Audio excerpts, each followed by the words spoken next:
Тајните на Белата куќа ја граделе робови, архитектот бил ирец и не секогаш била бела. Тешко е да се замисли дека Белата куќа, официјалната резиденција на американските претседатели, не била секогаш бела и не била секогаш наречена Бела куќа. Имено дури републиканецот Теодор Рузвелт, кој живеел во неа од 1901 до 1909 година, го дал името што е вообичаено и денес. Изградена е во период од 1892 до 1800 година, така што првиот американски претседател Џорџ Вашингтон, кој лично ја избрал локацијата, никогаш не живеел во неа.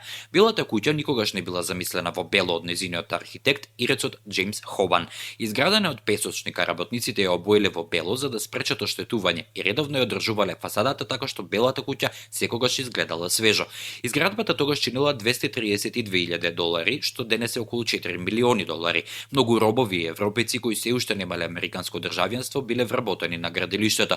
Белата куќа има 132 соби, 412 врати, 147 прозорци, а интересно е што вода и првите бањи се воведени во 1833 година во делот што бил наменет за канцелариите и работата на претседателот. Приватните одеи на претседателот добиле проточна вода дури 2 децении подоцна.